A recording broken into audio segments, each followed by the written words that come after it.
Graças a Deus, irmãos, podem pegar suas Bíblias. Vamos dar seguimento às nossas reflexões aqui no livro de Hebreus, capítulo 12, a partir do versículo 14. Vamos ler do 14 até o 17. Eu havia prometido que hoje eu traria um pequeno texto do irmão João Batista, daqui que congrega conosco, nosso cooperador. Ele escreveu esse texto já há algum tempo, e eu particularmente julguei o texto de um grande valor para nós, e portanto eu preferi trazer o texto que comenta uma parte de Hebreus 12, versículo 14, e daqui a pouco eu vou ler com os irmãos, tá ok? Diz assim o texto sagrado: segui a paz com todos e a santificação, sem a qual ninguém verá o Senhor, atentando diligentemente, porque ninguém seja faltoso, separando-se da graça de Deus, nem haja alguma raiz de amargura que brotando vos perturbe, e por meio dela muitos sejam contaminados. Nem haja algum impuro ou profano, como foi Esaú, o qual por um repasto vendeu o seu direito de primogenitura. Pois sabeis também que posteriormente, querendo herdar a bênção, foi rejeitado, pois não achou lugar de arrependimento, embora com lágrimas o tivesse buscado. Bem, nós temos aqui as palavras do apóstolo, que segundo Orígenes, ele acreditava que tenha sido o apóstolo Paulo, que escreveu essa epístola, mas isso não vem ao caso. Por todos os efeitos, nós temos aqui uma exortação do apóstolo, já se encaminhando para o final dessa epístola, e eu creio que uma exortação que vem mesmo lá do coração do apóstolo, né? É aquela exortação de cunho muito mais pessoal, aquilo que parece que ele fala como que chamando a atenção dos crentes hebreus para que eles cumpram de fato a obra que por meio deles deve ser cumprida, para que também a obra de Deus na vida deles seja cumprida. Nós nos deparamos aqui com um ponto da epístola em que ele apela diretamente ao coração dos hebreus, como também dos seus leitores posteriores, para que haja em nós uma atitude, uma reação. Ele chama a atenção do nosso coração para um procedimento imediato, para alguns cuidados que são precisos de serem tomados por aqueles que estão nesse caminho do desenvolvimento da salvação. A salvação é um tema, ao meu ver, até hoje pouco compreendido pela cristandade de uma maneira geral, a despeito das linhas teológicas que foram criadas em torno desse tema, a despeito de todo o esforço teológico, historicamente dizendo, que foi desempenhado em torno desse tema, salvação. Mas eu ainda acho que a salvação, enquanto um tema bíblico, foi até hoje vislumbrado tão somente enquanto um tema bíblico. E talvez essa seja um dos grandes problemas de toda a Escritura, da leitura e da interpretação, de ver os temas bíblicos como sendo temas. Ou seja, de tomar a pedagogia bíblica como sendo um argumento filosófico, teórico, que deva ser assumido como um credo religioso. O credo religioso é aquela confissão que se diz: olha, eu creio deste modo, eu acredito que as coisas aconteçam ou sejam deste modo. E como nós temos visto ao longo de toda a história, eu digo ao longo porque, embora nós não estivemos presentes ao longo da história, nós temos o registro. Ou seja, nós hoje podemos fazer a leitura do que foi dito desde o primeiro século, através do Novo Testamento, como pelos pais da igreja, no 2º ao 7º século, depois pela era da escolástica, depois pelo movimento de reforma e posterior movimento protestante, movimento de reforma, e agora os últimos textos mais recentes, século XX, século XXI, né, nós temos aí muito material. E o que tem se observado é que se fala da salvação como sendo uma obra objetiva de Deus, como que numa intervenção divina para livrar os homens ou livrar os servos de Deus de uma condição objetiva, ou seja, é uma ação objetiva de Deus, como quem intervém para livrar objetivamente os seus eleitos ou os seus fiéis, também de uma circunstância ou situação objetiva, que seria o lago de fogo. Fala-se da salvação como sendo Deus que envia o seu Filho à cruz do Calvário para morrer pelos pecados da humanidade, e agora, num segundo momento, esse mesmo Cristo vindo tirar da terra aqueles que acreditaram nessa mensagem para levá-los para o céu. E é certo que nisso tem verdade, lógico. A obra de Cristo na cruz do Calvário significa a base da salvação orgânica, e, portanto, é uma salvação judicial. A base de toda salvação orgânica é judicial. E é também sabido pela Escritura que haverá a vinda de Cristo, em que haverá um desfecho da história, em que, por fim, os eleitos de Deus, ou que sejam os fiéis de Deus, que creram no Evangelho de alguma maneira, eles adentrarão um novo tempo, chamado novo céu e uma nova terra, uma nova ordem das coisas.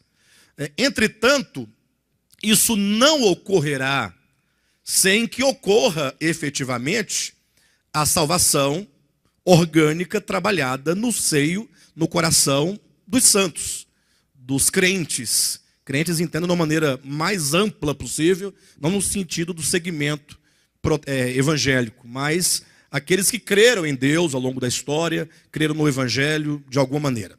Bem, de todo modo, é importante lembrar que esse ponto de vista que aqui estamos colocando não é algo novo nesse ministério.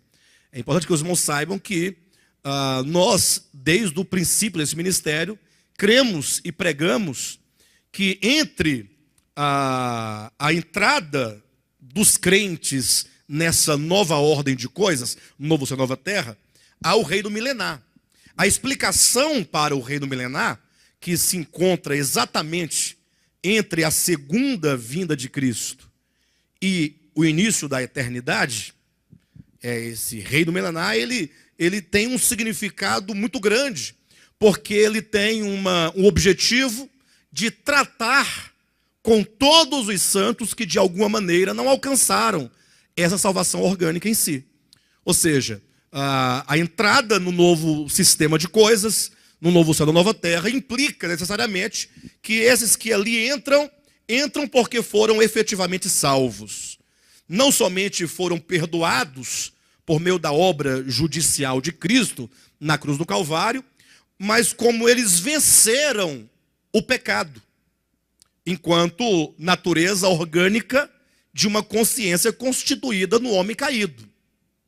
Isso é muito bem descrito, podemos colocar ali em Apocalipse capítulo 12, quando é dito que viu-se um grande sinal no céu, uma mulher vestida do sol, com a lua debaixo dos pés e coroada, com um diadema de 12 estrelas.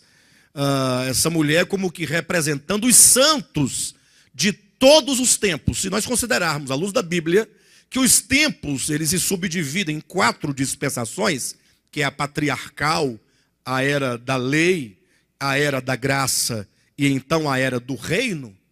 Então nós vamos considerar que essa mulher, que está antes do reino, portanto só pode incluir 3 etapas, então ela representa os santos da era patriarcal, os santos da era da lei, os santos da era da igreja, representados pelos 3 tipos de luzeiros: lua, sol e estrelas. As 12 estrelas representando o brilho individual dos santos da era patriarcal, porque não havia um corpo coletivo de servos de Deus que o representasse na terra. Antes havia apenas patriarcas isoladamente na noite escura que brilharam no seu tempo. A lua como sendo um símbolo da era da lei, levando em consideração que ela apenas reflete a luz que não é dela. Ela não tem um brilho próprio, mas ela reflete o brilho do sol e, portanto, essa era a função da lei, de ser apenas uma sombra, ou que seja um reflexo apenas do verdadeiro, da verdade, que é Cristo, o sol da justiça, que preenche o corpo da mulher, que aponta para a era da igreja. Então, é diante dessa imagem dos santos de todos os tempos que se vê ali a figura do dragão. O dragão diante da mulher, que no primeiro momento persegue ou tem desejo de morte pelo filho que ela está gerando, mas logo em seguida ele também persegue a mulher, persegue todo esse remanescente da mulher nos últimos dias. E é nesse capítulo, portanto, capítulo 12, que nós encontramos aquele texto que diz acerca dos vencedores. Devemos entendê-lo, primeiramente, de um modo restrito aos vencedores que chegarão a essa maturidade numa primeira instância, as primícias, mas também os vencedores posteriores, que serão vencedores porque venceram tanto quanto os vencedores primeiros, embora no momento posterior. Mas o vencedor é aquele que vence o dragão. Como é dito, eles lavaram suas vestiduras no sangue do Cordeiro, e eles venceram o dragão por meio da palavra de Deus. Vencer o dragão não é vencer o diabo enquanto a instância superior do mal, o ser personificado em Lúcifer. Não é possível isso acontecer. Porque nenhum de vocês aqui algum dia se deparou com Lúcifer na rua e travou uma batalha contra ele. Ou já?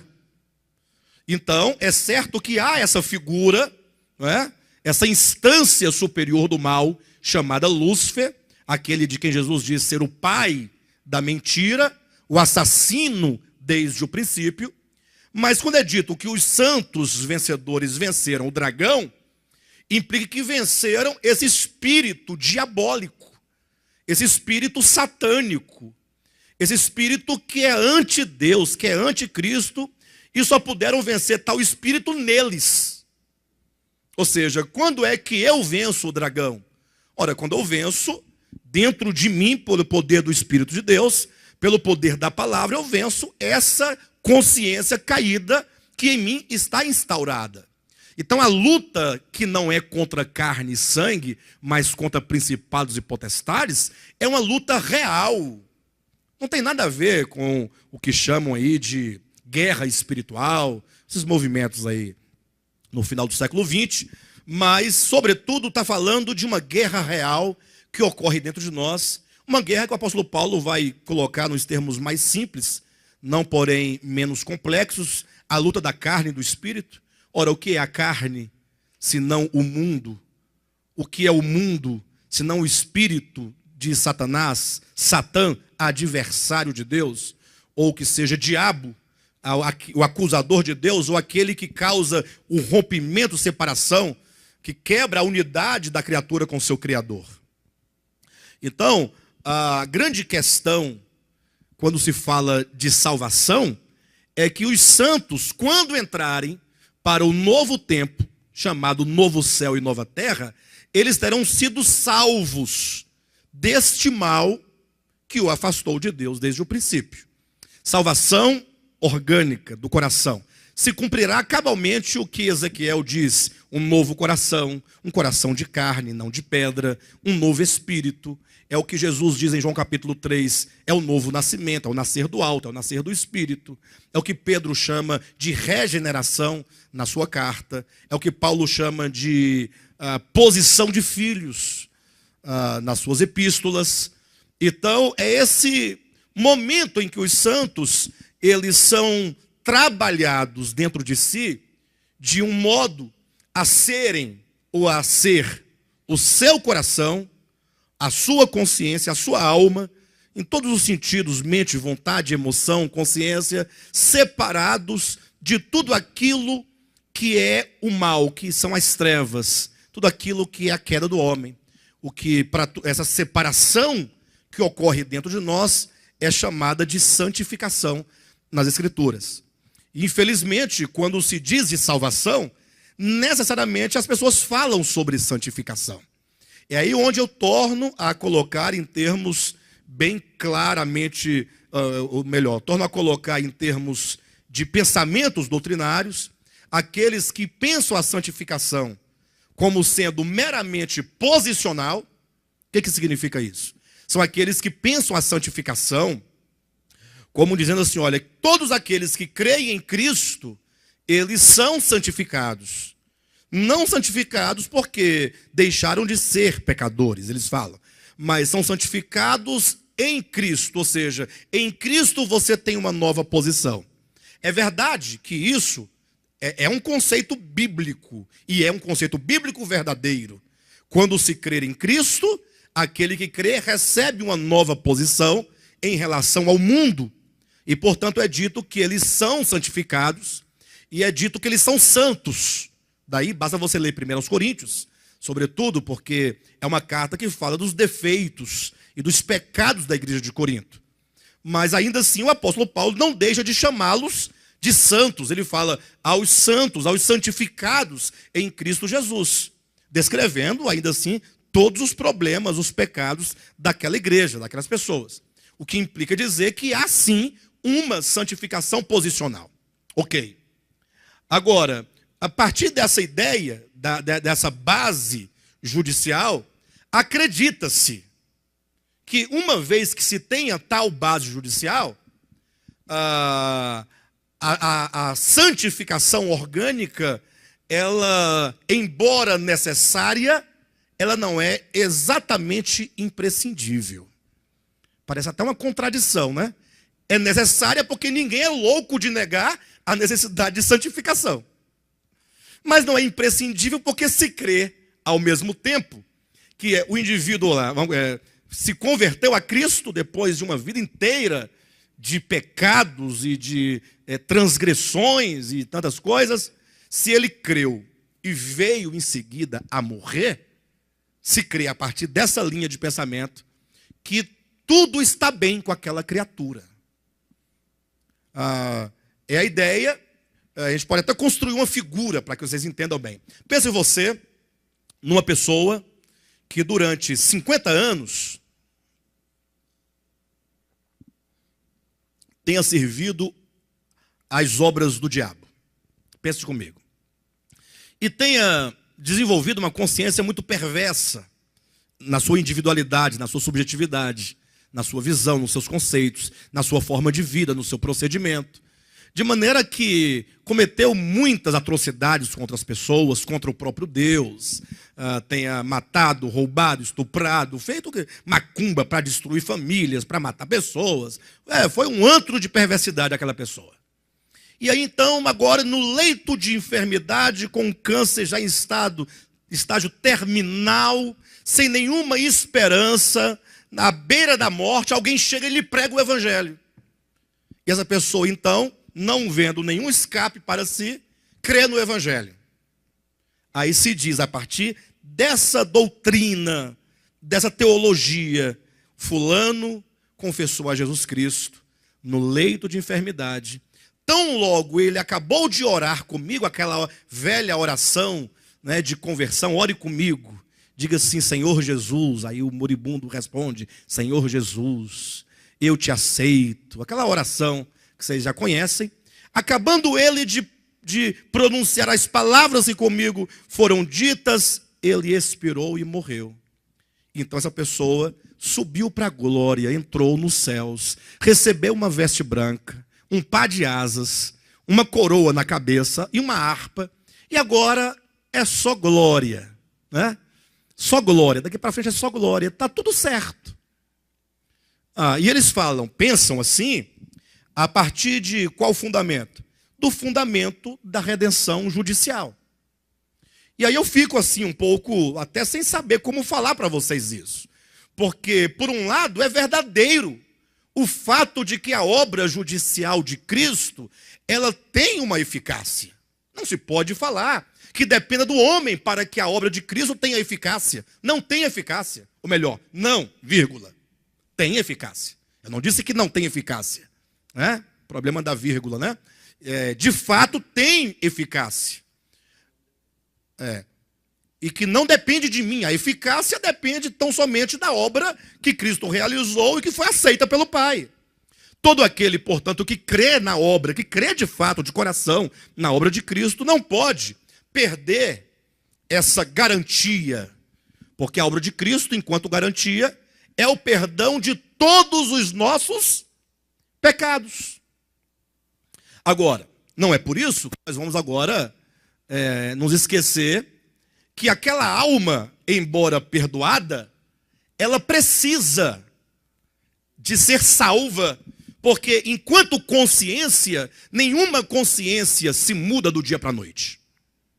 E nenhuma consciência, ela sofre mudança radical por ocasião da morte. Porque nesse caso o problema seria a vida. Então mata o crente e está resolvido, ele já está totalmente resolvido. Não faria sentido o que Paulo diz em Romanos capítulo 12, transformai-vos pela renovação da vossa mente.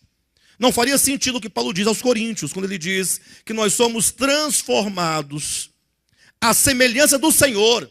Essa transformação se dá de glória em glória, na medida e na proporção em que nós o contemplamos como por espelho. E a figura do espelho é muito importante, interessante, uma vez que não somente eu sou nela refletido, como a minha imagem é nela refletida, como tem o poder de fazer refletir em mim a imagem. Porque o espelho, ele gera o quê? Reflexo. Não somente nele se projeta, como dele se projeta. Então é nessa contemplação, diz o apóstolo Paulo, na medida que eu, Alexandre, eu contemplo o Cristo crucificado, eu contemplo a serpente de bronze erguida na cruz, esse contemplar do coração. Esse contemplar não é simplesmente dizer eu acredito, nem ficar orando com o olho fechado, se esforçando para ficar visualizando uma imagem. Esse contemplar diz respeito, nas palavras de Jesus Cristo no Evangelho de João, sobretudo o capítulo 16, o capítulo 6 e também, digamos, o capítulo 15, não é? Ele vai dizer que esse contemplar diz respeito ao fato de nós meditarmos nas palavras de Cristo, e na medida em que nós refletimos as palavras de Cristo, as palavras do Evangelho, essas palavras vão sendo assimiladas por nós, não assimiladas intelectualmente somente, mas assimiladas enquanto verdade. Enquanto o Evangelho de Cristo, enquanto viver humano, procedimento, ações, obras, quanto a mensagem por ele falada, enquanto isso não for verdade para mim e em mim, então essas palavras não fazem parte de mim. É fácil e nós podemos até consentir com as palavras do Evangelho, porque nós somos obrigados a consentir. Se eu perguntar para vocês, o que vocês acham das palavras de Cristo? Quando alguém te ferir na face direita, volta-lhe à esquerda. Mas você fala assim, não, é o Evangelho, isso aí é maravilha. Mas são palavras para você enquanto verdade para você? Ou para nós isso ainda seria uma mensagem alienígena? Isso não é desse mundo. Para nós aqui o que prevalece o texto deveria ser dito assim: quando alguém lhe ferir na face direita, volta-lhe na esquerda dele. Ou seja, deu troco. Não é isso? Bem, por todos os efeitos, o apóstolo Paulo e Jesus Cristo, os demais apóstolos, vão falar de uma salvação que se opera na alma. E isso não acontece de um dia para o outro, de uma hora para outra. De modo que a grande prova disso é a consciência que nós hoje temos. Ou seja, toda a consciência que nós temos hoje, que nos faz seres perversos, nos faz maldosos, não é? Ou não? Essa consciência, ela foi construída ao longo de uma história da humanidade e da nossa história individual. De modo que a desconstrução dessa consciência requer muito tempo. Então a desconstrução dessa consciência caída e a construção de uma nova consciência chama-se essa desconstrução e construção que ocorre simultaneamente, na medida que se destrói e se constrói, se chama santificação. Agora, a outra corrente, também equivocada, a primeira, é aquela que, acreditando na verdade da obra redentora e judicial de Cristo, não considera imprescindível a salvação orgânica. Talvez eles nem declarem que não é imprescindível, mas quando se diz que a pessoa, ao morrer, tudo está feito, ela está dizendo que é prescindível, que embora tal pessoa não tenha experimentado em vida esse processo santificador, tudo está bem, tudo está feito. Não experimentou, mas tudo bem, basta a obra judicial. Entenderam? Em contrapartida, a outra linha, ela fala, não, a obra de santificação, posterior ao crer na obra de redenção, ela é imprescindível. Então eles estariam corretos, porque eles acham que deve haver mudanças na pessoa. O problema é que as mudanças que eles apregoam são aquelas mudanças de que o apóstolo Paulo denunciou, sobretudo na epístola aos Colossenses, quando ele diz claramente que os crentes estavam seguindo doutrinas de homens. Ou seja, chama-se de santificação a mudança exterior, o que se chama de usos e costumes, deixar de vestir, deixar de comer, deixar de tocar, deixar de mexer, deixar de ouvir, deixar de ver. Aí as pessoas mudam seus hábitos exteriores, não há mudança interior de fato e de verdade, e eles chamam isso de santificação. Isso seria uma pseudo-santificação, uma falsa santificação. E alguém pergunta, tá bom, mas e aí, o que o Ministério de Volta à Palavra propõe diante dessas duas visões equivocadas?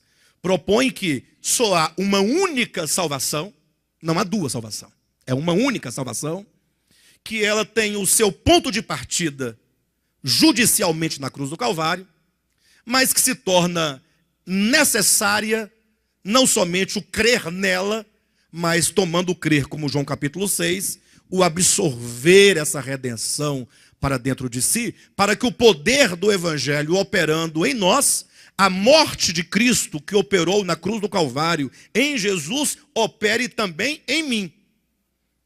E é por essa razão que Cristo, na semana passada eu falei, não sei se ficou claro para vocês, ele diz, ide e pregai o Evangelho.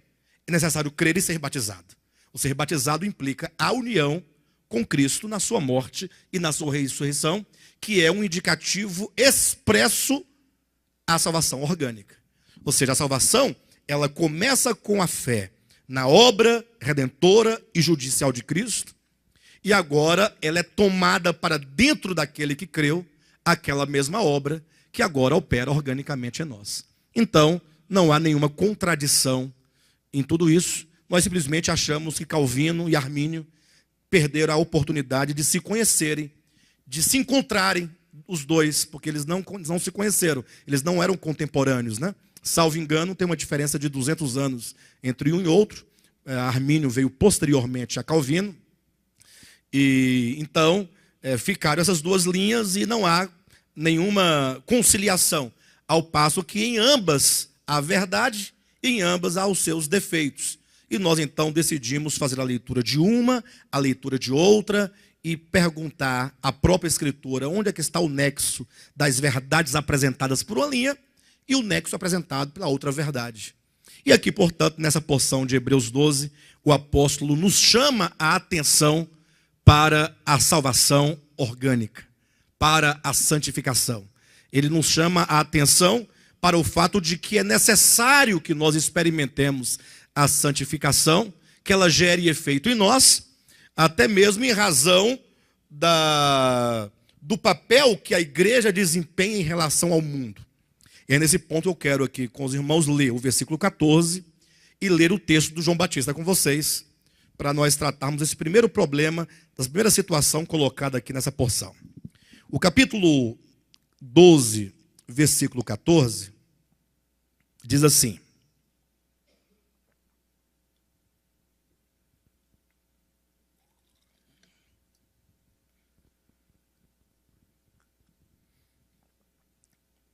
antes de eu ler aqui, permita-me só falar mais uma coisa rapidamente, para completar o que eu disse até agora. Essa verdade que nós estamos anunciando, que é uma verdade tão gratuita, quando se olha da perspectiva da obra de Cristo a nosso favor, da obra de redenção, uma obra vicária, né? Uma obra no lugar de, ele morreu em meu lugar. E essa obra tão profunda e tão complexa que se opera dentro de nós, isso nos leva a uma verdadeira experiência com Cristo. Uma verdadeira experiência do Evangelho. ao mesmo tempo em que relativiza, e deve ser relativizado, toda sorte de vida cristã, todo tipo de vida cristã, que se apoie meramente na aparência. Ou seja, por quanto tempo eu, Alexandre, passei na minha vida considerando que, por exemplo, comer determinado tipo de comida era pecado. Eu tive fases na minha vida em que eu me abstinha de alimentos, porque eu considerava que o comer aquele alimento era pecado. Com isso eu pensava que eu estava agradando a Deus. Bem, durante todo esse tempo, eu fiquei enganado, me enganando, achando que Deus estava feliz comigo, e não provei nenhuma mudança real em mim. Quanto tempo eu passei pensando que se eu me vestisse de um certo modo, eu estaria me livrando do pecado. E nunca me livrei por causa disso. Ou deixando de beber uma bebida, ou de ouvir um tipo de música, ou proceder de alguma maneira, eu achava que daquele jeito eu estava adequado. Até que depois de muitos anos eu descobri que não havia nenhuma mudança essencial dentro do meu coração. Eu percebi que tudo aquilo que me foi ensinado, se de boa vontade ou não, eu não posso julgar, até acredito que me ensinaram com muita boa vontade, na verdade, aquilo tudo consistia no engodo do maligno, com o fim de nos distrair da verdadeira experiência de vida cristã.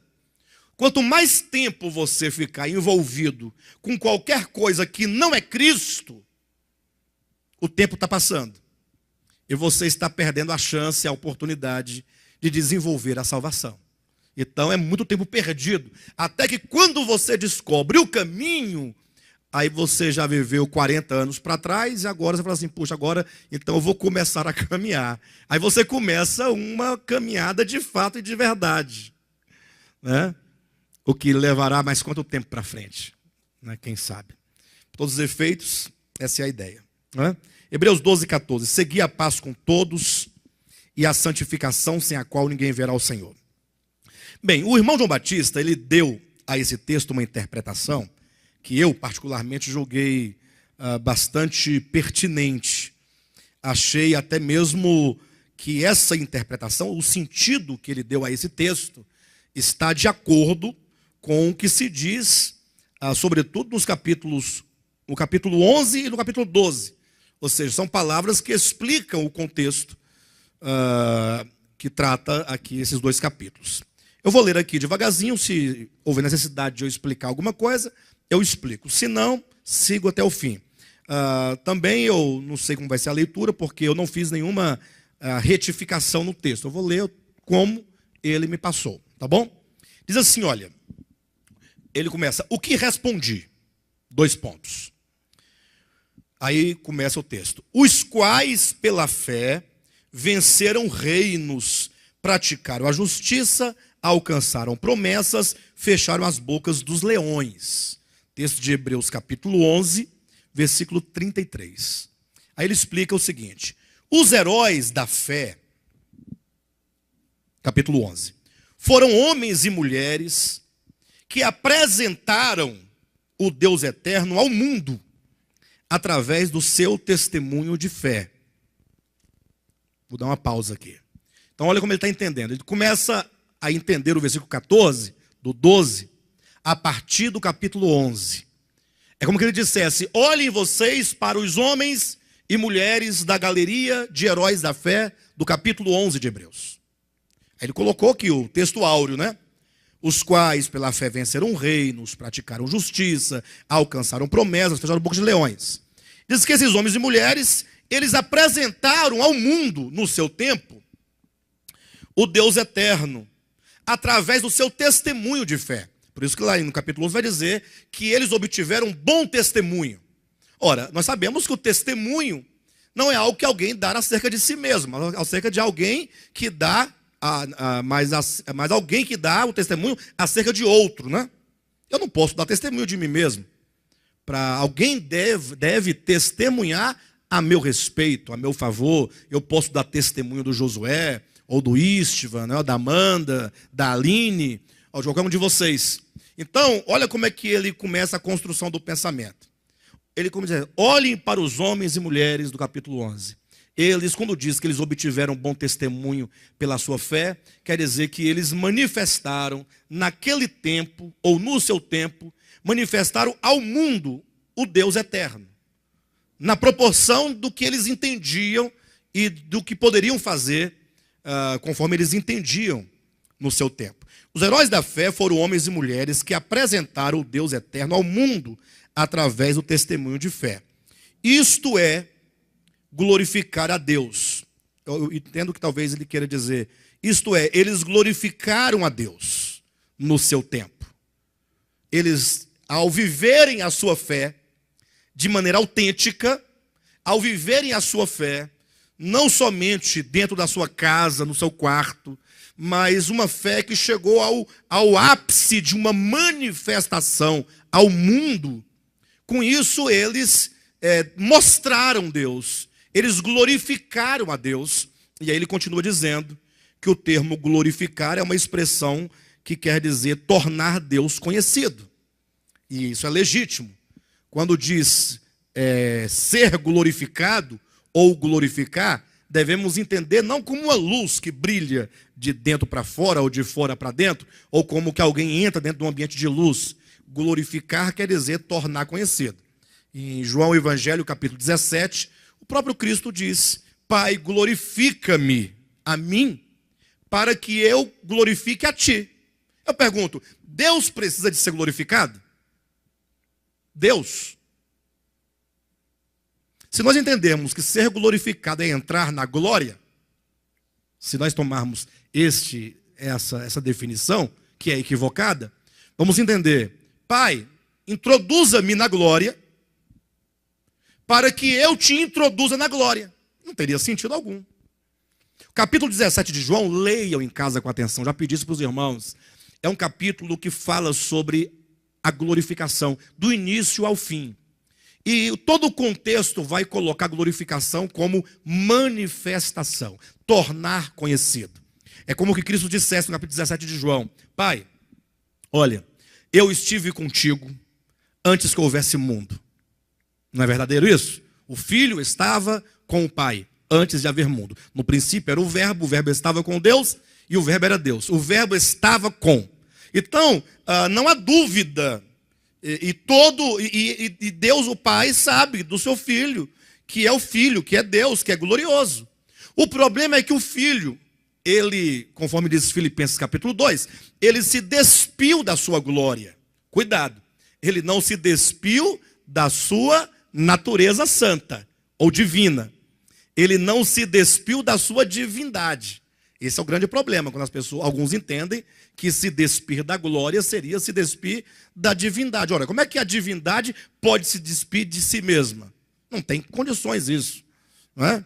Então, no momento ele se despiu da sua glória e se fez homem.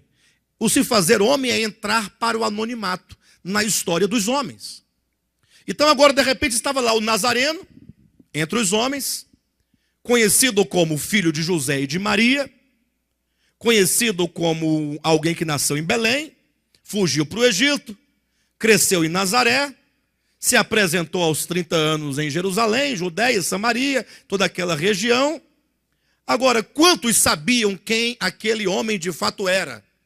Ali era Deus habitando um corpo humano, destituído, inclusive, de qualquer aparência humana, um homem totalmente desprovido de beleza, de formosura, de riquezas materiais.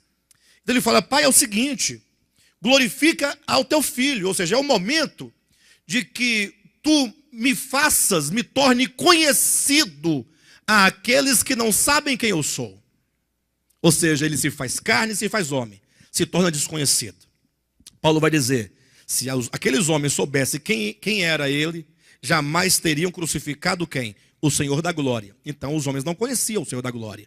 Por quê? Porque ele estava revestido de uma humanidade. Então, agora o filho fala: Pai, chegou o momento, glorifica a mim, torna-me conhecido. Sabe por quê? Porque quando tu revelar ao mundo quem eu sou, quem é Jesus de Nazaré, que eles souberem que Jesus de Nazaré é a encarnação do Logos, é o Logos encarnado, então logo eles saberão quem tu és. Aí eu glorificarei a ti. Porque a mensagem que eu falo a teu respeito mostra a ti, ao mundo. Por isso que ele diz, glorifica a mim para que eu glorifique a ti. Torna-me conhecido, porque é por meu intermédio que o mundo te conhecerá. Então a palavra glorificação, glorificar, ganha sentido nesse contexto de João 17. Tornar Deus conhecido. Por isso que também no capítulo 17 de João, Jesus vai dizer que ele próprio, Jesus, seria glorificado por intermédio da igreja. Ou seja, a igreja tem o papel de tornar Deus conhecido. Não saindo por todo mundo pregando a mensagem falada, somente anunciada. Mas, sobretudo, quando a igreja manifestar na carne os ricos atributos de Cristo. Ou seja, quando viver o mistério da piedade, que é Deus manifestado na carne. Então, o irmão João Batista parte desse conceito de glorificação enquanto tornar Deus conhecido. Ele diz, os heróis da fé foram homens e mulheres que apresentaram o Deus eterno ao mundo através do seu testemunho de fé. Isto é, eles glorificaram a Deus. Ou seja, glorificação é uma expressão que significa tornar Deus conhecido. Então, em suma, eles, ao darem o seu testemunho, tornaram Deus conhecido dos homens. No capítulo 12, continuando o texto, o escritor aos Hebreus diz, portanto, nós também, nós que estamos rodeados de uma tão grande nuvem de testemunhas, deixemos todo o embaraço e o pecado que tão de perto nos rodeia e corramos com perseverança a carreira que está proposta. Isso mostra uma salvação não somente teórica, mas uma salvação orgânica. Nós somos o agente de transformação, um espelho para refletir ao mundo o amor, a graça e a misericórdia do Deus imanente, único e verdadeiro. Então veja, colocando o pensamento em ordem, ele diz, as testemunhas do capítulo 11, por meio do testemunho que deram acerca de Deus, obtiveram bom testemunho, ou seja, tornaram Deus conhecido ao mundo, glorificaram a Deus, manifestando Deus ao mundo. Aí ele salta para o capítulo 12, e também nós, visto que temos ao rodear-nos tão grandes testemunhas, devemos, à semelhança deles, proceder da mesma maneira, ou seja, devemos nós também manifestar Deus ao mundo, devemos tornar Deus conhecido, devemos também obtermos um bom testemunho da nossa fé.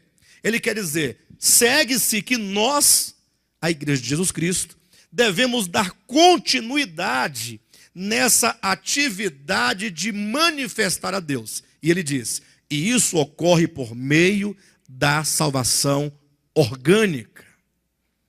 Aí dá uma pausa e vamos refletir em algo. Você é um cristão, sim ou não? Eu sou um cristão.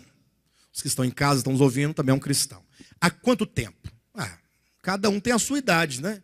De crente, né? 10 anos, 5, 20, 50. Tem uns que falam, não, eu nasci no Evangelho. Muito bem. A pergunta é, nesse nosso tempo, e aí eu pergunto a mim, eu falo de mim, e cada um pergunte a si e fale de si. Nesse tempo nosso de Evangelho, nós temos tornado Deus conhecido, não por meio de ficar tagarelando no ouvido de alguém 24 horas, aborrecendo aquela pessoa, pregando para ela a sua fé. A pessoa já disse que não quer a sua fé. Já falou que não concorda com a sua fé. E Jesus disse que o mundo haveria de crer por nosso intermédio. E nós estamos pregando e o mundo não está crendo. Por qual motivo? Pelo simples motivo de que Jesus disse, o mundo crerá em mim, não quando vocês pregarem, mas quando vocês se tornarem um, como eu e o Pai somos um. João 17. a fim de que todos sejam um. E como és tu, ó Pai, em mim e eu em ti, sejam eles em nós, para que o mundo creia. Olha, que tu me enviaste. Ou seja, a verdade do Evangelho não é que o Pai enviou seu Filho? E que esse encarnado é o Filho de Deus enviado do Pai? Se esta é a suma do Evangelho, quando é que o mundo crerá? Quando a igreja, os discípulos de Cristo, mostrarem por meio do viver essa unidade. E aí nós temos uma série de problemas. Primeiro que o conceito de unidade, que nós vamos trabalhar na conferência nossa, no mês de outubro, é um conceito desconhecido dos cristãos. Olha, eu faço aqui com vocês uma prova. Coloque a prova. Pergunte para 10 cristãos que você conhece, que não conheçam de volta a palavra, né? E que não conheçam outras correntes semelhantes à nossa. Deve ter umas duas, pelo menos que eu já ouvi na internet, que caminha muito paralelamente conosco. Mas há os cristãos tradicionais, denominacionais. O que é unidade? Todos eles vão falar de unidade do ponto de vista de fraternidade, de comunhão com os irmãos na igreja. E no máximo, quando alguém for mais profundo, vai fazer alguma crítica às muitas divisões que há no corpo de Cristo. Não é? Mas quantos dirão que essa unidade de que Jesus fala no capítulo 17 de João é aquilo que está em Efésios capítulo 1, quando Paulo diz assim, olha, desvendando-nos o mistério da sua vontade, a fim de que na dispensação da plenitude dos tempos, todas as coisas dos céus e da terra convirjam para Cristo. Ora, como assim? Se ele diz que convirjam, é porque estão o quê? Separadas. Então veja que esse convergir é voltar à sua unidade em Deus. E voltar à sua unidade com Deus implica que um dia nós estivemos lá.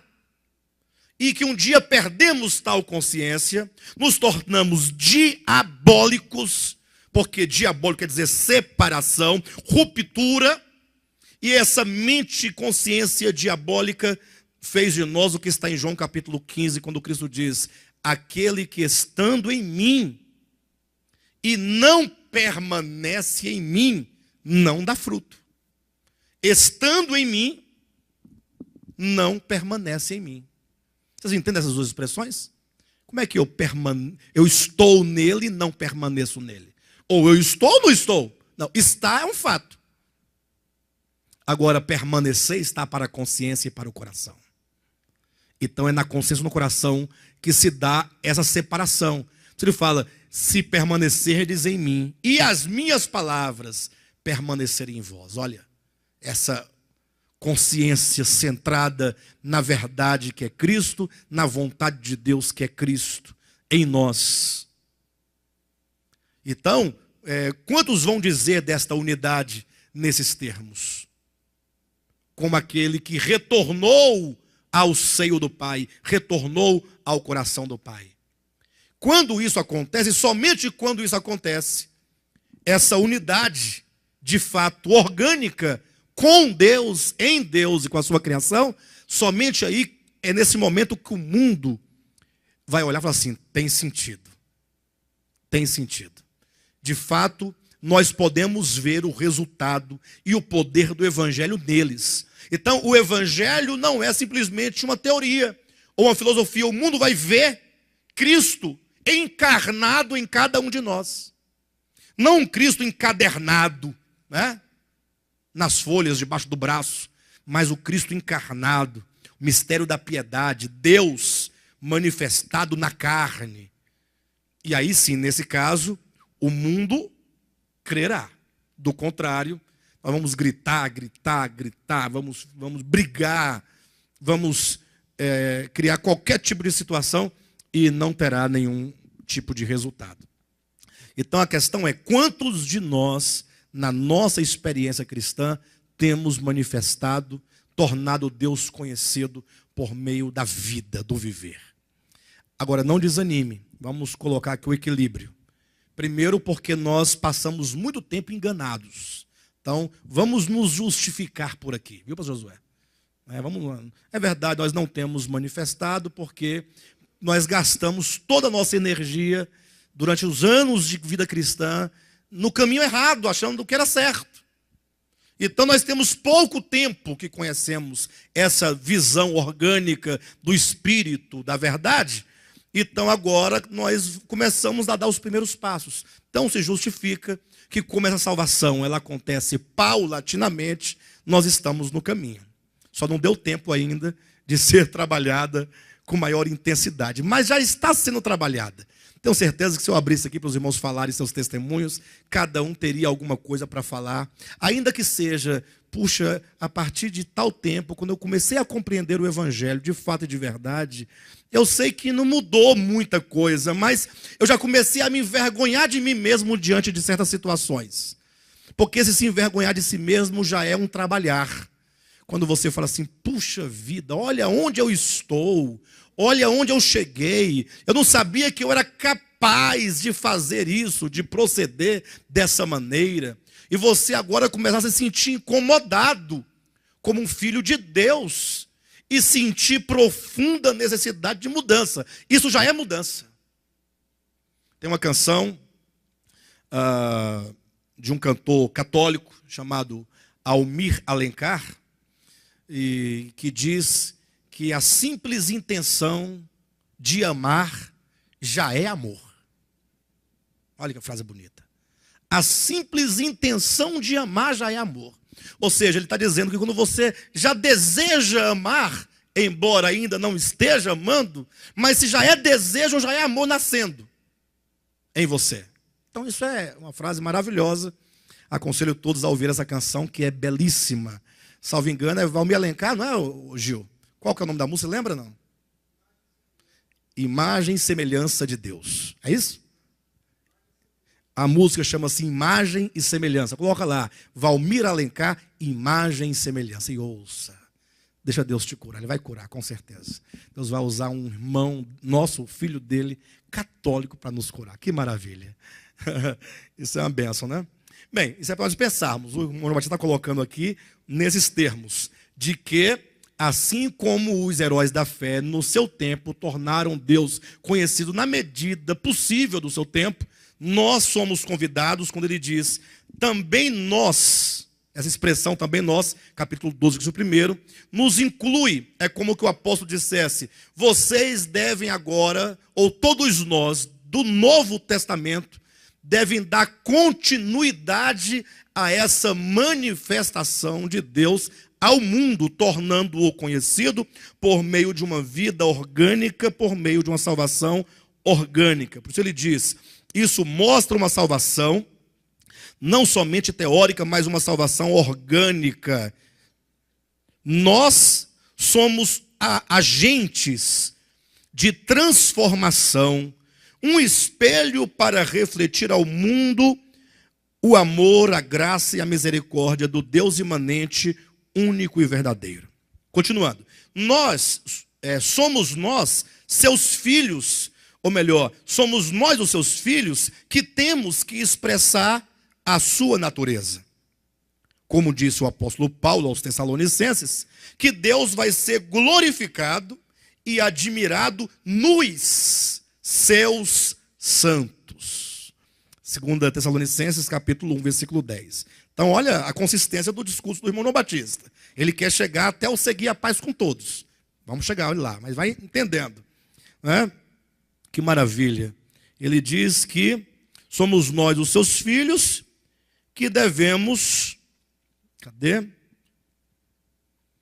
Ou melhor, como disse o apóstolo Paulo aos Tessalonicenses, Deus vai ser glorificado e admirado nos seus santos. Ou seja, glorificação é fazer Deus conhecido através do nosso testemunho. Por isso ele nos adverte, para que tornemos a levantar as mãos cansadas e os joelhos desconjuntados, e fazei veredas direitas para os pés, para que o que manqueja não se desvie inteiramente, antes seja sarado. Puxa vida, eu não sei se vocês conseguem percebeu o que eu estou percebendo? Mas ele pegou o finalzinho do capítulo 12. Sabe que nós falamos aqui no capítulo 12 sobre a nossa luta contra o pecado, necessidade de sermos disciplinados, de sermos corrigidos, de sermos aperfeiçoados. E essa parte o apóstolo termina dizendo: por isso, reestabelecei as mãos decaídas e os joelhos trôpegos, e fazei caminho retos para os pés. Mas não é para os seus pés, mas para os pés, para que não se extravie o que é manco. Ou seja, você e eu, nós devemos reestabelecer as forças. Talvez nós estejamos cansados. Talvez você não está atentando para a sua missão, para a sua tarefa de ser filho de Deus, de ser cristão, de ser discípulo. Começamos com muita avidez, mas de repente nos cansamos.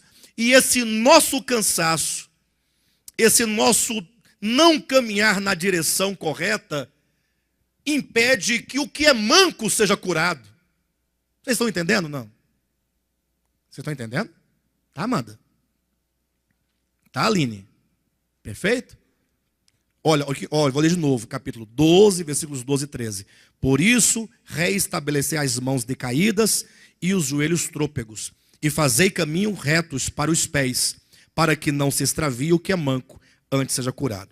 Então, João Batista argumenta o seguinte, ou seja, glorificação é fazer Deus conhecido através do nosso testemunho. Por isso ele nos adverte para que tornemos a levantar as mãos cansadas e os joelhos desconjuntados e fazermos veredas direitas para os vossos pés, para que o que manqueja não se desvie inteiramente, antes seja sarado.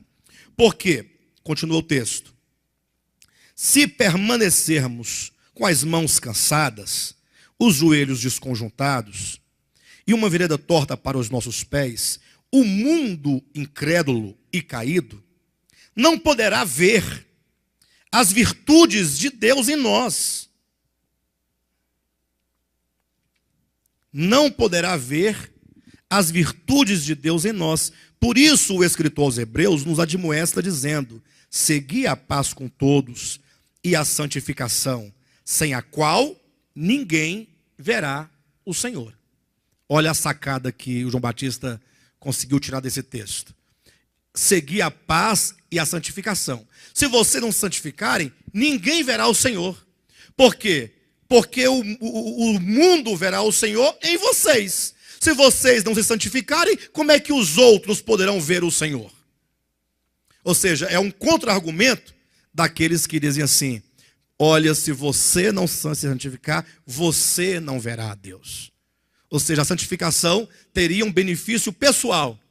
A santificação seria de mim para mim mesmo.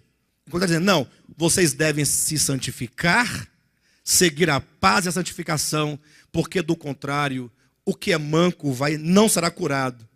E aquele que não viu ao Senhor não verá, porque ele deverá ver o Senhor em vocês. Aí ele vai fechar o argumento dizendo, tal. E aqui está o ponto. A santificação não é para que eu veja a Deus. Pelo contrário, a santificação é porque temos a vida orgânica de Deus e agora expressamos Deus através de nossa vida. A santificação não é para nós. Isso seria egoísmo. É para os outros, é doação. Por isso o escritor disse: levantem as mãos cansadas, os joelhos desconjuntados, para que o que manqueja não se desvie inteiramente, porque através da sua santificação, que é a expressão de Deus através dos seus filhos, ele será sarado, ou seja, aquele que é manco. Porque se não tiver a santificação, ninguém verá o Senhor, porque o mundo só poderá conhecer o Senhor através da sua santificação. Por isso Jesus, na sua oração, em João 17, disse: é por eles que eu me santifico a mim mesmo, para que também eles sejam santificados na verdade. Observe também que na oração, Jesus ora pelos outros. Não fazia sentido ele se santificar para si mesmo, porque ele é totalmente sem pecado, sem mácula e sem dolo. Isto é o que entendo do versículo de Hebreus que está falando sobre santificação. Ponto. João Batista. Dado o devido crédito e a devida ênfase, vejo aqui, portanto, uma fala muito satisfatória, inclusive com o que temos pensado e falado ultimamente acerca do papel da igreja. Não sei quantos irmãos se atualizaram com respeito ao tema, ou atualizaram o tema eleição e predestinação, que embora nós sempre pregamos que a eleição fosse para a filiação, faltava que nós definíssemos isso com mais clareza para a igreja, demonstrando que a eleição e predestinação não significa que aqueles que não são eleitos não possam ser salvos. Não, pelo contrário. Sempre dissemos que há a eleição para a filiação dos eleitos, mas existe a salvação das nações. Não é, Josué? Desde sempre? As nações não sendo eleitas podem ser restauradas. Está em Apocalipse. Eu me lembro que eu falei isso há quantos anos. Eu estava, inclusive, num debate, numa rádio. Estava numa rádio, num debate com alguns pastores. Isso há quanto tempo, hein? Na época da rádio, isso tem o quê? Tem 16, 17, 18, 17 anos por aí, né? Foi no primeiro, segundo ano de ministério, na rádio. E aí, de repente, eu falando sobre as nações restauradas, lá no Apocalipse, um passarinho ligou para mim. Um dos passarinhos, são dois passarinhos, que é uma dupla sertaneja gospel chamada Os Canarinhos de Cristo, né? Então, um dos passarinhos, dos canarinhos ligaram na rádio. Um deles ligou na rádio e falou: pastor, interessante, você falando assim da Nova Jerusalém, das nações. Que nações são essas, se os ímpios vão para o lago de fogo e a igreja vai para o céu? Eu falei: a sua pergunta é interessante, porque a sua pergunta já demonstra que você está começando a entender que existe alguma coisa errada no pensamento dualista e maniqueísta dos cristãos evangélicos. Porque eles entendem que o ímpio vai para o inferno, o crente vai para o céu. Aí o Apocalipse termina dizendo que os ímpios foram para o lago de fogo. A igreja Nova Jerusalém desce dos céus e encontra na terra um tanto de nações restauradas. Que nações são estas? Então, ultimamente, nos últimos 2 anos, nós atualizamos a igreja com respeito a essa questão das nações. Ou seja, o livro A Dracma Perdida veio para explicar o que nós sempre ensinamos, mas que não era tão bem explicado como agora. Ou seja, as nações são aqueles que, embora não eleitos, foram restaurados. Daí isso já pergunta. Ora, se não eleitos podem ser salvos, para que ser eleito? Para que eleição? Aí está o grande detalhe. A eleição não é a eleição para ser salvo. A eleição é a escolha de uma noiva para o Filho de Deus. Como toda noiva, ela é escolhida, é eleita, seja no mundo antigo ou no mundo moderno. No mundo antigo, os pais escolhiam as noivas para os filhos e vice-versa. No mundo moderno, o próprio noivo escolhe a sua noiva. Não é isso? Todavia, a noiva sempre será escolhida. Entenda, no sentido de haver uma eleição. Dentre tantas mulheres, né, o noivo vai escolher para si uma noiva. Não que a noiva não possa escolher o noivo, não é isso que eu estou dizendo. O contexto de Cristo é o noivo, então, nessa perspectiva, o noivo escolhe a mulher com quem ele vai se casar. E despreza todas as outras. Essa é a teoria do casamento. Não é? O Josué um dia escolheu a Edilane, não foi, Josué? Pronto. Já foi. Meu irmão. Arrependeu, não arrependeu. Não arrependeu? Que bom, né? Bem, mas não interessa. Você agora, uma vez elegendo a sua noiva, terá de aborrecer todas as mulheres. No que diz respeito a casamento. Romanos 9,13. Amei a Jacó, me aborreci de Esaú. Agora, você não deve aborrecer as mulheres em outros sentidos. Já imaginou? Agora que o Josué escolheu para si a Edilane, agora ele vai sair condenando ao lago de fogo todas as mulheres só porque não é noiva dele? Não tem sentido. Eleição é para a escolha de uma noiva. A noiva, que é do Antigo e do Novo Testamento, por isso a eleição lá e a eleição aqui, que é a noiva lá em Apocalipse 21, a Nova Jerusalém, esposa do Cordeiro, são os eleitos descendo. Alguém pergunta: tudo bem, entendi que a eleição é para a noiva. Os não eleitos podem ser salvos, mas não são noiva. Mas o que implica ser noiva? Você vai trazendo argumentos. O primeiro argumento é: se os não eleitos podem ser salvos, para que eleito? Não, para ser noiva. Ah, mas então os não eleitos podem ser salvos, mas não são noiva. Isso. E o que implica ser noiva? Se ambos são salvos, né? Aí você responde, é porque a noiva, ela nasce no princípio da cooperação, de ser auxiliadora, aquela que se associa ao serviço, juntamente com o marido, aquela que foi criada para auxiliar, para cooperar, para ser adjuntora, para trabalhar juntamente com.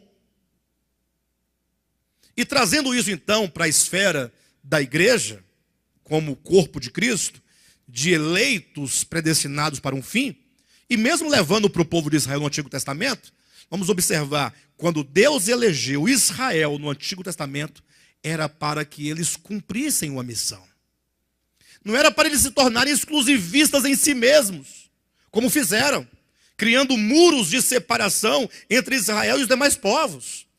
Fizeram da circuncisão um muro, fizeram do sábado do sétimo dia um muro, fizeram da lei de Moisés um muro, fizeram do próprio templo um muro, fizeram do Deus eterno, ou Deus de Abraão, um muro, fizeram do sacerdócio araônico um muro. Olha quantos muros foram feitos.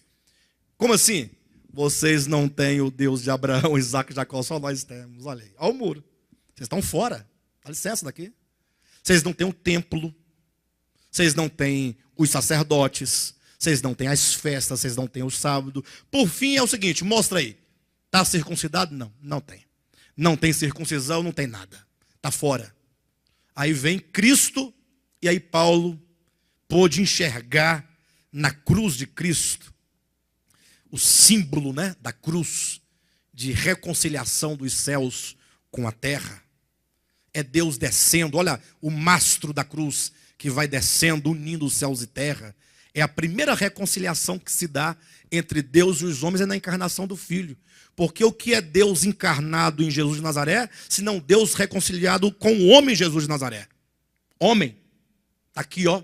Quando ele desce, encarna, é o mastro da cruz, é o braço vertical que desce em encarnação, reconciliando Deus no homem. Havia agora um homem reconciliado com Deus. Mas agora a cruz abre os seus braços, tanto para antes quanto para depois. Antes de Cristo, depois de Cristo.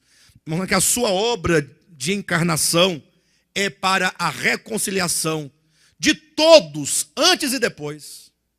Sem nenhum tipo de benefício específico a um lado, nem do Ocidente, nem do Oriente. Todos são abraçados e reconciliados e trazidos. E essa atitude de abraçar o mundo e trazer para si, Paulo diz, Cristo derrubou a parede de separação que havia no meio entre judeus e gentios, a saber, a inimizade.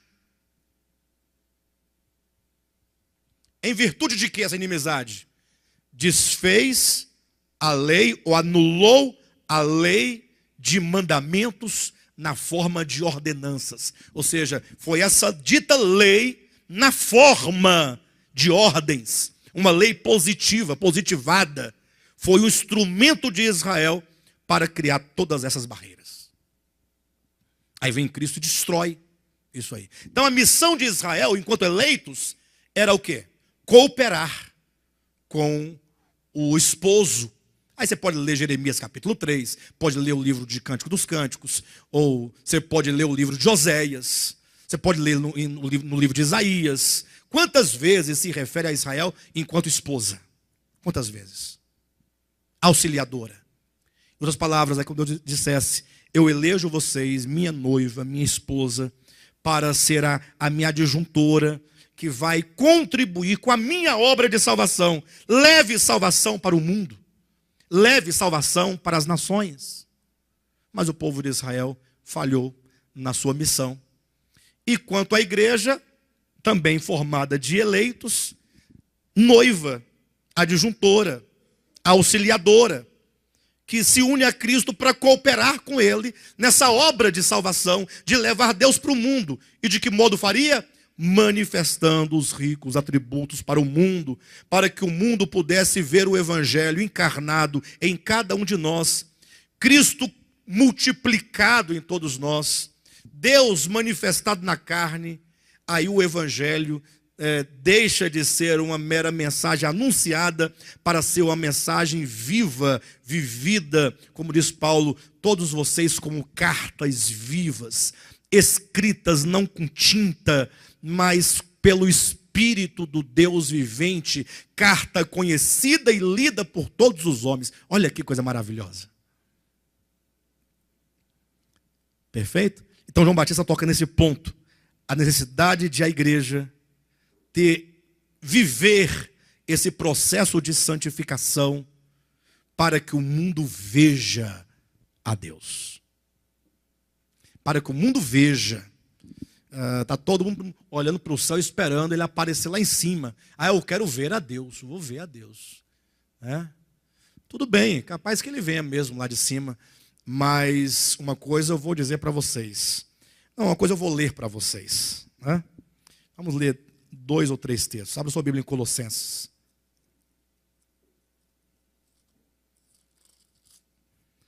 Capítulo 3. Vou ler 3 versículos, tá? Vou ler Colossenses capítulo 3. Vou ler 2 Tessalonicenses capítulo 1. E vou ler 1 João. Aí nós vamos encerrar com esses 3 textos. Para que vocês comecem a absorver minimamente a ideia de Deus se manifestar, ou da manifestação de Cristo.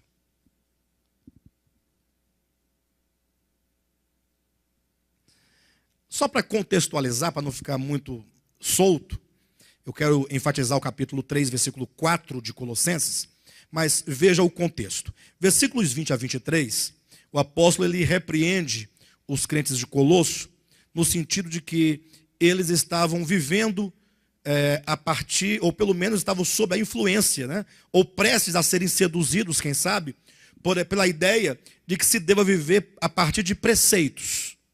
Não manuseis isso, não toques naquilo, não proves aquilo outro, que são preceitos doutrinas dos homens. O apóstolo Paulo diz que isso não tem efeito algum, não muda a natureza da pessoa, não muda o coração, não muda a consciência. Ele diz que essas coisas não têm nenhum valor contra o pecado, contra a sensualidade, contra o mundo dentro do homem. E aí ele diz a partir do capítulo 3 que nós devemos viver a vida em ressurreição. Ou seja, se morrestes com Cristo, e capítulo 3, se fostes ressuscitados com Cristo. Ele quer dizer, vida cristã é morrer e viver com Cristo. Em outras palavras, vida cristã não é, não toques, não mexa, não bula, não... Para de bobagem. Para. E enquanto você não se libertar disso, você não vai conseguir começar a viver o evangelho. Pastor, já me libertei. Não. É se libertar de tal modo liberto que você não se incomoda mais com essas coisas. E aqui nós temos visto, às vezes a pessoa concorda com a mensagem, viu, Josué? Mas se ela vir, porventura, você fazendo qualquer coisa que fuja dos padrões estabelecidos, ela fica dizendo, é verdade, eu concordo, mas é ruim. Lá dentro, lá no fundo, a pessoa ainda fica incomodada. Ela se sente acusada por você. A acusação vem nela, não sendo ela, por você. Isso mostra que nós ainda estamos presos ao velho sistema caído, como diz Paulo, que não tem valor algum. Joga isso no lixo. Faça como Paulo, o que para mim era lucro. O que era lucro? Ele fala, a justiça que procede da lei, considerei perda, esterco de cocô de cachorro. Enquanto você não considerar essa bobagem de uma falsa vida cristã, baseada em não toques, não mexa, não coma, não beba, não vista, não olhe, você está fadado ao fracasso. Vida cristã é morrer e ressuscitar com Cristo. Pastor, mas eu já morri. Não, você nem morreu nem ressuscitou. Eu vou explicar para você. O morrer e o ressuscitar, quando eu afirmo que você não morreu nem ressuscitou, não sou contra a sua experiência, não é isso. É que o morrer e o ressuscitar não é assim que acontece. O morrer é até o fim. E o ressuscitar é até o fim. Porque o morrer é o morrer paulatino da velha consciência. E o viver é a construção de um novo homem. Quem é o cristão assim? Eu já sou o novo homem. Eu falo, então tá bom, põe-se diante de mim. A pessoa vai se colocar, fala assim, cadê o novo homem? Mostra ele aí. Aí ele, não, mas eu sou nascido. Eu falei, não, mostra. Ele vai fazer assim para mim? Não, mostra em amor de Cristo, pelo ímpio, pelo perverso, pelo ateu, pelo pai de santo, pelo babalorixá, pelo umbandista, budista, muçulmano, o mendigo, a prostituta, e quem quer que seja. Amor incondicional é o ápice da perfeição. A perfeição é o amor incondicional. Mostra. Não vai mostrar. Só para poder começar a destruir a ideia, cita só um versículo para essa pessoa. Tiago fala assim, olha, vamos parar de bobagem. Se alguém se julga religioso e não consegue refrear a língua, a sua religião é falsa, ponto. Basta isso. Mas vai que tal pessoa consiga refrear a língua. Vai que ele consiga. Aí você cita o versículo seguinte. A verdadeira religião tem uma característica prática, palpável, visível. A verdadeira religião consiste em você assistir aos órfãos e às viúvas nas suas necessidades. Eu errei, né? Assistir os órfãos e assistir às viúvas, não ao órfão. Porque isso nós fazemos muito bem. Vocês sabem a diferença? Assistir ao órfão é ficar olhando como quem vê um programa de televisão. Quem assiste a televisão, craseado, né, pastor? Assiste como quem olha, ou sorri ou sente piedade. Agora, assistir é prestar assistência, não é ficar olhando. A verdadeira religião consiste em prestar assistência, em socorrer o órfão, a viúva, o pobre, o miserável, no exercício pleno de amor, de caridade, de misericórdia. Aí, já eliminou 99,9. Sabe por quê? Eu até falava um dia com o irmão, me questionou sobre isso. Eu falei, olha, de fato é muito complicado. Mas como a gente pode, pelo menos, começar, pastor? Eu falei, começa assim, olha. Quando você tem salário? Tem. Então, começa assim. Primeiro pede a Deus graça, entendimento, para você poder começar a ter um procedimento. Quando você receber o seu pagamento, aí você se assenta em casa, se você for uma pessoa ajuizada, e você então, vamos colocar as contas no papel. Vamos organizar. Vamos administrar. Olha, eu tenho um tanto de salário. Escreve aqui o valor. Aí você coloca, você paga aluguel, coloca o valor, você paga energia, gás, que mais? A prestação do carro, da escola do filho, uma dívida de um cartão, uma coisa, vai colocando. E não se esqueça de colocar aqui, nessas suas despesas, tem que colocar. Você coloca aqui a oferta da igreja, aqui, como despesa, senão você nunca vai ter. E coloca, sobretudo, aqui, no seu papel, o dinheiro do pobre, como despesa. Então, se eu ganho tanto, eu vou separar isso aqui, esse é do pobre, é da viúva. Sabe por que às vezes nós somos abordados em dada situação e você olha para o pobre, para o órfão e fala assim, infelizmente eu não tenho, deixa para a próxima. Quem já falou isso aqui uma vez? Sabe por quê? Que nós não temos. Agora, você já falou isso para o cara que cobra o seu aluguel? Já foi ao banco lá, o carro falou assim, olha, eu vim dizer que infelizmente esse mês eu não tenho para pagar o carro. Você pode até não pagar, mas você sabe que está devendo. E vai vir com juros, não vai? Você sabe. Mas agora, e o do pobre, você colocou? Você não colocou o do pobre. Então você não vai ter. E isso está na Escritura, está na lei. Né? Como dizia o apóstolo Paulo, quando ia colher a sua seara, o que tinha que fazer? Não colha tudo, deixe as respigas para o viajante, para o pobre. Se você colher tudo, passar um forasteiro, um viajante, um pobre, um órfão, ele vai comer o quê? Ah, vai trabalhar, vagabundo. Deus fala, não, deixa a parte dele lá, ele vai passar, ele vai comer. Pega o seu e deixa o da viúva, o do pobre, o do estrangeiro, o do forasteiro. Que maravilha, simples assim. Você pode começar por aí. É um bom começo de você começar a disciplinar seu coração. Vai doer um pouco. Vai doer.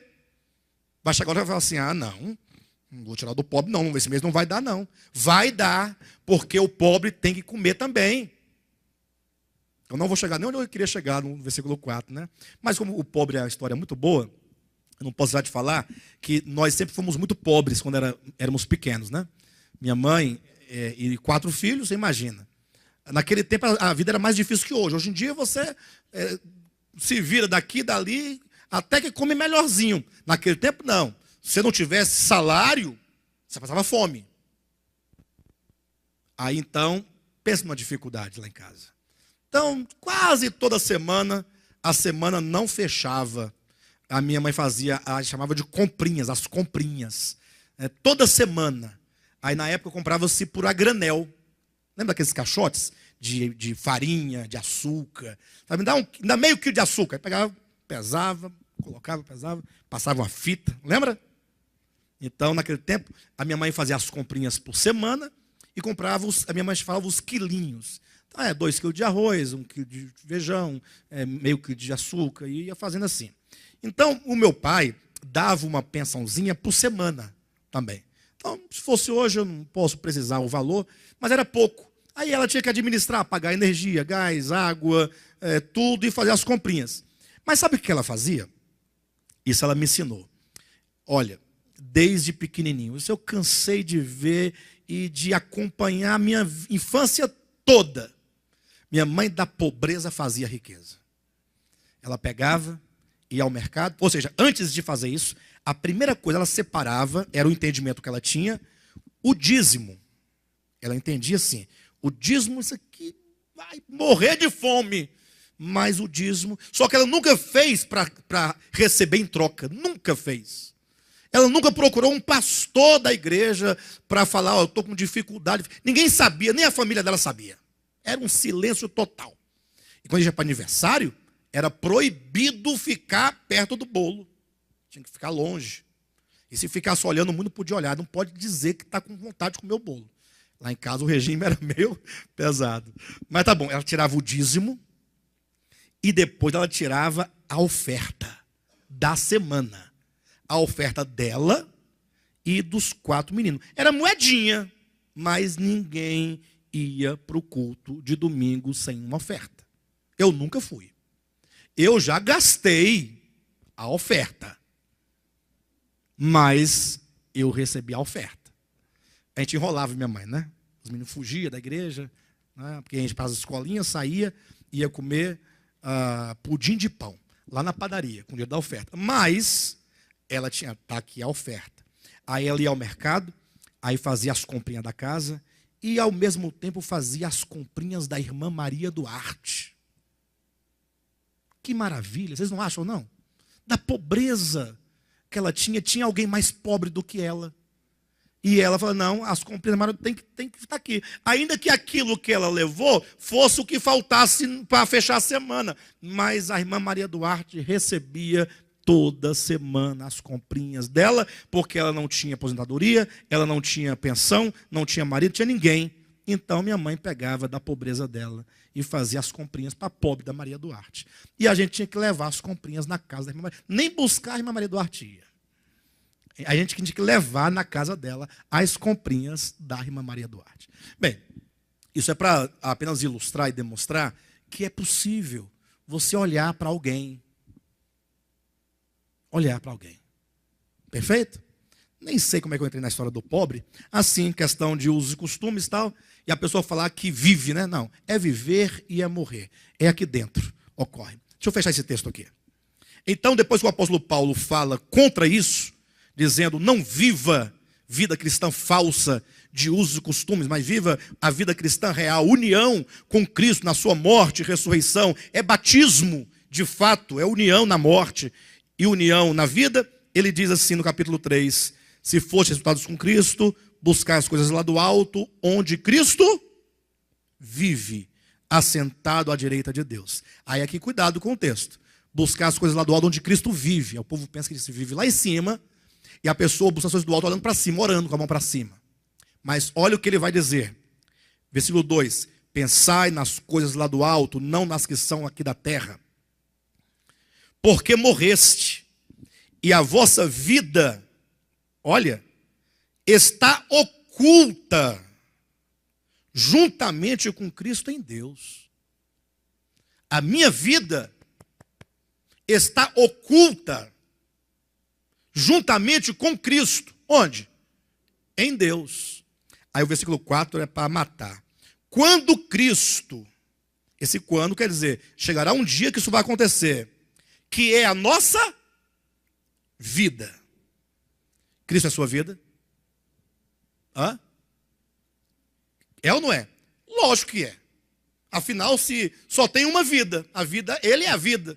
Fora ele que é a vida, e fora a vida por excelência, não tem vida, não existe vida. Todos nós vivemos por meio da vida. E quando Cristo, que é a nossa vida, se manifestar, então Cristo é a minha vida.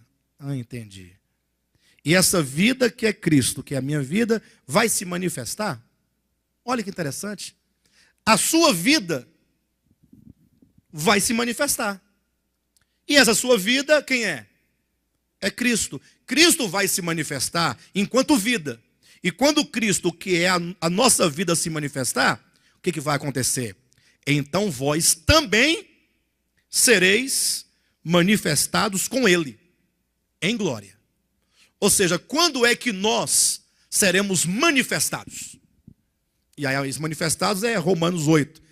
Os filhos de Deus serão manifestados como tais. Quando é que o Istvan será manifestado? Quando Deus acendeu um holofote lá de cima sobre ele. Esse aqui é meu.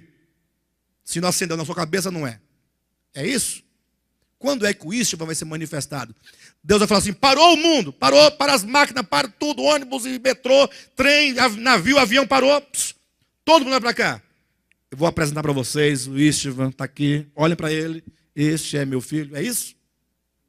Quando é que o Istvan será manifestado? Quando Cristo se manifestar.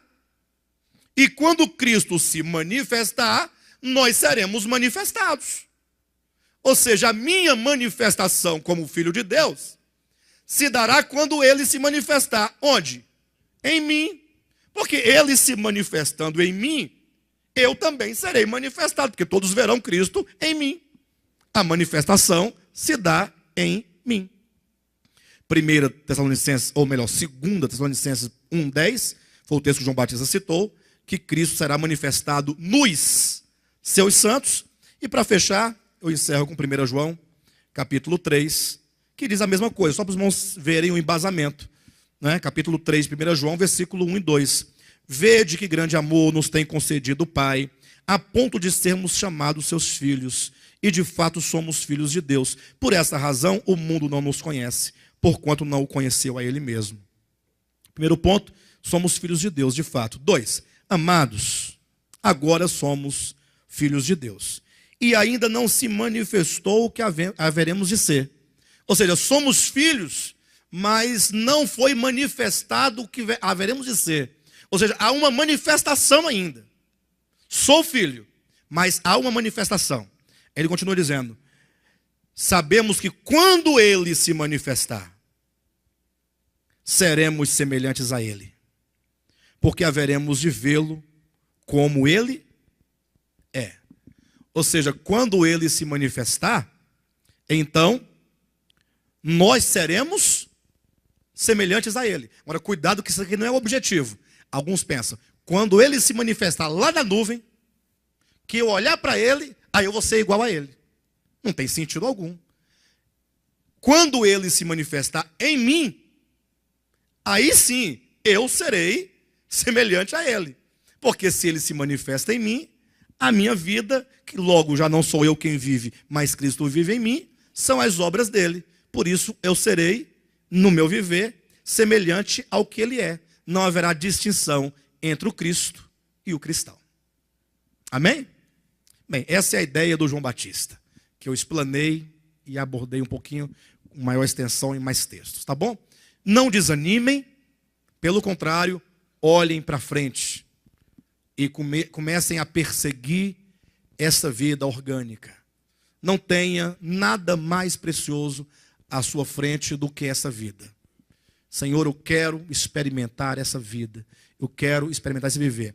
E você siga sabendo que é aos poucos e na insistência e na perseverança que nós vamos galgando e alcançando este alvo.